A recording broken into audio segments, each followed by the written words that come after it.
Next Alert Forecast with Steve Cannon. I just had a major me bad. I said it was the problem was in Bear Lake County with the lightning strike and the down. It was Franklin County where that took place. Suffice it to say, there were showers in and around most of the area today. This is Jackson. But as the afternoon came along, sun came out, shadows were nice. A lot of people at the town square in Jackson. But this evening, guess what came back? Yeah, the rain shower activity. Same story in Pocatello. A nice morning, a beautiful midday. Here we are about lunchtime, not a cloud to be had. However, as the afternoon wore along, the clouds got a lot more close, a lot more active. And as we speak, there's still quite a bit of cloud cover, although not much in the way of shower activity in Pocatello with upper 50s, the current temperature. I want to take you back to Viper radar. You see the severe thunderstorm watch? That's been allowed to expire. There's very little activity in and around our area at this hour. Earlier this afternoon or this evening, there was showers in the Island Park country and now into Jackson. They have moved out. Further to the south, there were showers in and around the Blackfoot Reservoir. They have moved out. There's just a hint of a shower here and there. Tomorrow, however, as Scarlett said, is another day, and as long as this low pressure system stays close enough to home, we'll still have some of this wraparound moisture. You know how it works, counterclockwise circulation in and around. So the mornings, not bad. The afternoons, not all that great. This is tonight at 10 o'clock moving into Tuesday morning. You see the morning, with the exception of those central mountain showers, pretty nice.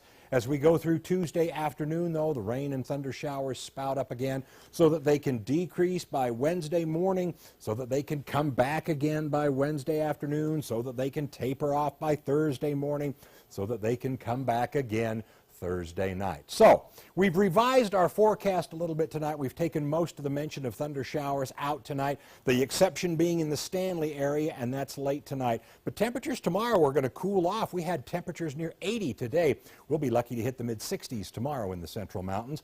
Tonight, in the southern portion of the Snake River Plain, we have overnight lows right around 50, give or take.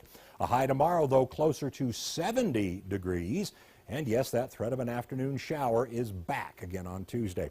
For the Upper Valley, an overnight low, mid-40s, low 50s. Tonight, we don't expect much shower activity. Tomorrow, however, again in the afternoon and evening hours, and it will cool off, and it will be breezy tomorrow as well. Overnight tonight, not much happening in the high country. 40s overnights. High temperatures tomorrow, back in the 60s. With the chance of an afternoon or evening rain or thunder shower tonight in the southeastern corner of the state. Showers are pretty well gone. 30s to mid-40s for overnight lows. Showers, however, will be back tomorrow with highs only in the 60 to 70 degree range. In fact, as we march on through the extended outlook period, clouds, showers, cool temperatures, that's going to hold through all of this coming week, not only for the Pocatello but for the Blackfoot area as well. Check it out. High temperatures near 70 tomorrow. And again on Monday, it'll be a breezy day tomorrow for most of the viewing area. And we'll likely see a warm-up, but we're going to have to wait clear till next week for that to happen. That's for both Idaho Falls and Rexburg. Now, granted, it's about a 20-30% chance of showers, but still in the afternoon and evening hours, those rain and thunder bumpers are still likely. Best chance of showers will be in the Central Mountains all through the week. In fact, almost a 50-50 chance all the way through the period. And in the high country, same story, pretty much a day of shower activity all the way through the forecast period. A little bit better chance of showers in the high country. Now tonight, here is an icon. Everybody around here knows about Farr's Ice Cream and Farr's Candy. That's the old delivery truck that Donna Johnson captured on film and sent to us as part of the Spirit of Idaho. Thank you, Donna, for sharing that with us. And if you know anything about Farr's Ice Cream and Farr's Candy, you know the owner. What a good man. Yes. I would go with Huckleberry, please. Peanut butter.